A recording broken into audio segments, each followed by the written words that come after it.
अस्सलाम वालेकुम जी। कैसे हैं आप लोग? खैरियत से हैं? स्टैटिस्टिकल कॉन्सेप्ट की सीरीज़ जारी है। सैम्पलिंग का चैप्टर हमारा चल रहा है जी। पार्ट 1 की वीडियो आपने देख ली होगी।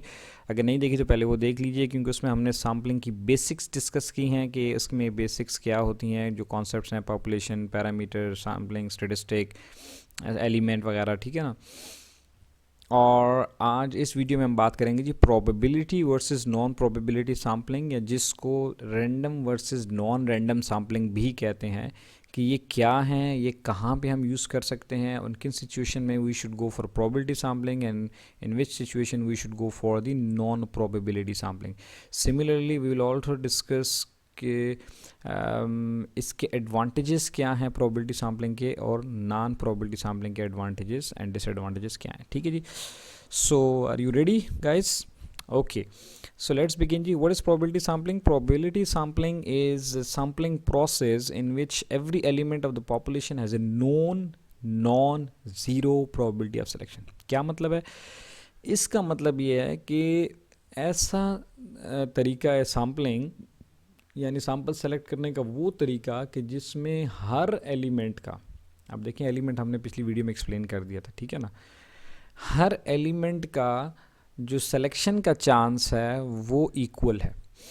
जैसे कि अगर हम कहें कि जी हाँ, अगर रैंडम सैम्पलिंग कर रहे हैं या प्रोबेबिलिटी सैम्पलिंग कर रहे हैं कॉलेज में स्टूडेंट्स को सेलेक्ट करने के लिए, तो 1000 स्टूडेंट में से हम किसी को भी सेलेक्ट कर सकते हैं, यानी हर एक का इक्वल चांस है। तो जैसे आप पढ़ते हैं ना स्टैटिस्टिक्स में कि यार एक छक्का जब आप फेंकते हैं डाई, तो उसमें एक भी आ सकता है, दो भी आ सकता है, तीन भी, चार भी, पाँच भी और छः भी, यानी हर एक का इक्वल चांस है 1/6 1/6, ठीक है ना। तो अगर 1000 स्टूडेंट में से हम किसी स्टूडेंट को सिलेक्ट करते हैं तो हर स्टूडेंट की प्रोबेबिलिटी 1/1000 होगी। तो ये नॉन हो गई है, ठीक है। अब नॉन ज़ीरो प्रोबेबिलिटी का मतलब है कि नॉन ज़ीरो का मतलब ये है कि ज़ीरो तो नहीं है ना, 1/1000 बेशक बड़ी कम वैल्यू है, लेकिन still it's not zero, it's 0.001, right, it's not zero. तो अगर प्रोबेबिलिटी किसी की ज़ीरो है तो इसका मतलब है कि उसके सिलेक्शन के चांस नहीं है, लिहाजा इसको हम प्रोबेबिलिटी सैम्पलिंग नहीं कहेंगे। सो इसको आप यूँ भी एक्सप्लेन कर सकते हैं, sample drawn in a way to give every member of the population a non zero chance of inclusion, यानी हर बंदे का चांस है। जैसे भी आप बॉन्ड लेते हैं ना, प्राइस बॉन्ड, तो बेशक आपका चांस तो बड़ा कम है नाम निकलने का, क्योंकि हज़ारों नहीं लाखों लोगों ने बॉन्ड लेके रखे हुए हैं, ठीक है ना। प्राइस बॉन्ड पाकिस्तान में बड़े कॉमन है, तो वो जो है, लेकिन आपका निकलने का चांस तो बहरहाल है, ठीक है ना। तो एक नॉन ज़ीरो चांस है, वो 0.000001 होगा, लेकिन still it's not zero, right. तो जो लाखों लोगों ने बॉन्ड्स लिए हुए हैं प्राइस बॉन्ड, और आपने भी प्राइस बॉन्ड लिया हुआ है, तो बहरहाल आपका भी निकल सकता है, और लोगों के निकलते भी हैं, किसी न किसी की किस्मत लग जाती है। वो तीसरा इनाम तो कभी कभी निकल ही आता है ना। और ठीक है ना, जिसका निकले वो मुझे भी टेक्निक सिखा दे फिर। ठीक है जी। तो ये प्रोबेबिलिटी सैम्पलिंग हुई। अब नॉन प्रोबेबिलिटी सैम्पलिंग क्या आती है? अच्छा, प्रोबेबिलिटी सैम्पलिंग को इंक्लूड कर लेते हैं। इसमें हम क्या करते हैं, इसमें दो चीज़ें हमने बता दी। एक हमने कहा कि हर एक का चांस है उसकी सिलेक्शन का, और दूसरा हर एक का चांस जो वो नोन है, कि हर एक का इक्वल चांस है कि जी 1/1000 या 1/6 या जो भी है, तो हर एक का बराबर और नोन है, हर एक को पता है, ठीक है। द प्रोसेस ऑफ विच, अच्छा नॉन प्रोबेबिलिटी सैम्पलिंग क्या है? इसमें यह है कि जी ना तो नोन चांस होता है और ना ही हर एक का चांस होता है। Process of which include selection of specific element from this population in a non-random manner, ठीक है। ये देखें लिखा है, it in a way that does not give every member the population a known chance of being selected। जैसे अगर हम college की मिसाल ले लें, मैं एक ही मिसाल ले रहा हूँ ताकि आपको सारा कॉन्सेप्ट ठीक से समझ आ जाए, कि 1000 स्टूडेंट में से हमने अगर 50 लेने हैं, तो हम कहते हैं जैसे ही एंटर हुए जो पहले 50 आ गए हमने उन्हीं को सेलेक्ट कर लिया कि यार अब कौन सारी क्लासेस में जाएगा और एक सबको इकट्ठा करेगा, और उनमें से फिर एक कंप्यूटराइज तरीके से या किसी तरीके से लिस्ट लेकर जो है वो उनको रैंडम सिलेक्शन करेगा, या उनके डिवीज़न करेगा जी मैनेजमेंट साइंसेस के कितने हैं और इकोनॉमिक्स के कितने हैं और स्टैट्स के कितने हैं, और उनमें से एक एक दो दो लेने हैं ना भाई। सादा सी बात है, सीधे सारे जो भी बस 50 पहले आ गए हमने ले लिए।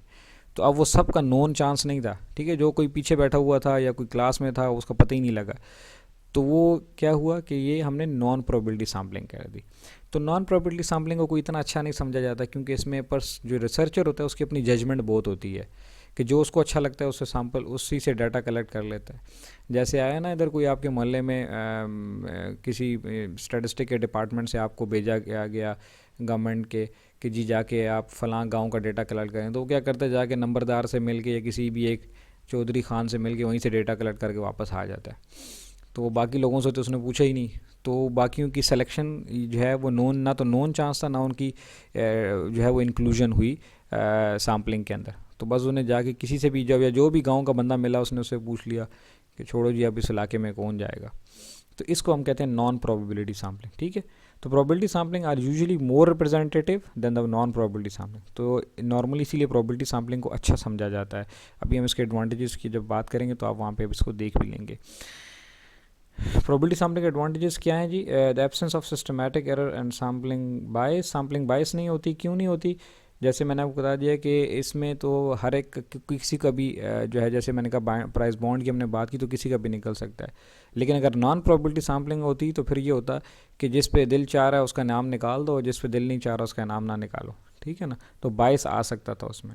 हायर लेवल ऑफ रिलायबिलिटी, इसकी रिलायबिलिटी इसी वजह से ज़्यादा होगी, एक्यूरेसी भी ज़्यादा होगी, ठीक है। और increase accuracy of sampling error estimation, जो सैम्पलिंग एरर है उसको भी आप एक्यूरेट कर सकते हैं कि इसमें जो नॉन सैम्पलिंग एरर वो आगे हम इंशाल्लाह पढ़ेंगे कि वो कौन से होते हैं। जैसे एक हमने बताया कि सैम्पलिंग बायस है, तो वो नहीं होंगे तो सिर्फ सैम्पलिंग एरर का होगा, वो सामने नज़र आ जाएगा। The possibility to make inferences about the population, तो जो रिज़ल्ट निकलेगा उस पर हम अच्छे से इन्फ्रेंस कर सकते हैं, आगे जनरलाइज कर सकते हैं कि अगर ये इन 50 लोगों का ये रिज़ल्ट है तो इसका मतलब है कि जो बाकी कॉलेज का स्टूडेंट जो है उसका भी IQ लेवल या मार्क्स या जो भी हम चेक कर रहे हैं वो इस तरह से होगा। तो मीन्स उस पर इन्फ्रेंस किया जा सकता है। डिसएडवांटेज क्या है जी? Higher complexity compare to non probability. अब कम्प्लेक्स है, जैसे हमने कहा था इसके लिए आपको सैम्पलिंग फ्रेम चाहिए, सॉरी ये सैम्पलिंग फ्रेम चाहिए, तो पहले आप जाएंगे और पॉपुलेशन से सैम्पलिंग फ्रेम निकालेंगे। तो ये बड़ा कोई आसान काम नहीं है, बड़ा कॉम्प्लिकेटेड है। फिर उसमें से जो है वो बंदे निकाल के फिर उस पर आप कोई तरीका लगाएंगे, सिस्टमेटिक सैम्पलिंग होगी या रैंडम सैम्पलिंग होगी, जो आगे हम पढ़ेंगे। तो कम्प्लेक्स है, तो जब कम्प्लेक्स होगा तो टाइम कंज्यूमिंग भी है, रिसोर्स कंज्यूमिंग भी है, and usually more expensive, obviously फिर पैसे भी लगते हैं, ठीक है ना।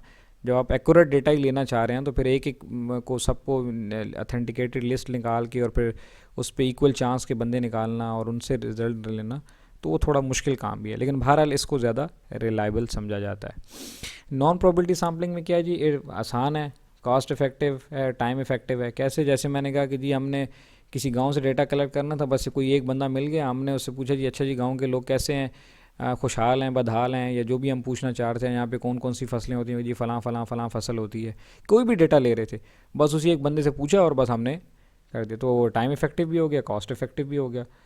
It's very easy to use, जैसे एक्सप्लेन कर दिया मैंने। Can also be use in impossible, जैसे जिन जिन इलाकों में जैसे कहीं की टेररिज्म है, लॉ एंड ऑर्डर सिचुएशन है, कहीं नहीं जा सकते, वहाँ बस किसी से भी पकड़ के हम डेटा ले सकते हैं, तो बहरहाल हमें इन्फॉर्मेशन वहाँ की मिल सकती है। तो ये इसका पॉजिटिव पॉइंट है। अच्छा जी, डिसएडवांटेज क्या है जी इसका? ऑब्वियसली इसमें पॉपुलेशन जो है बायस आ जाता है। Impossible to know how well you are representing the data. अब वो जो डेटा जिस बंदे से हमने लिया, अब वो पता नहीं कितना ठीक डेटा दे रहा था, झूठ बोल रहा था, सच बोल रहा था, ठीक है ना।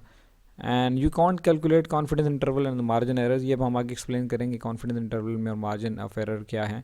तो ये बहरहाल इसमें से हम कैलकुलेट नहीं कर सकते। This is the major reason why we should consider probability sampling. तो बहरहाल अगर जब आप ना कॉन्फिडेंस इंटरवल और मार्जिन ऑफ एरर को हम एग्जैक्टली नहीं मालूम कर सकते, तो फिर उस पर जो है ना वो रिलायबिलिटी क्वेश्चन मार्क पे आ जाती है। तो फिर हम क्या करते हैं, इसीलिए कोशिश की जाती है कि आप प्रेफर जो है वो प्रोबेबिलिटी सैम्पलिंग को दें। और भी बहुत सारे फ़ायदे नुकसान हैं, मैंने 2-4 अर्ज कर दिए, आप बाकी नेट पे और बुक्स में जाके पढ़िए। कोई पॉइंट समझ नहीं आया तो आप मुझसे डिस्कस कर सकते हैं, बात कर सकते हैं। और अगर कुछ गलत एक्सप्लेन हुआ तो once again please do write in comments, ताकि सबकी इस्लाह हो जाए मेरे समेत। Thank you very much.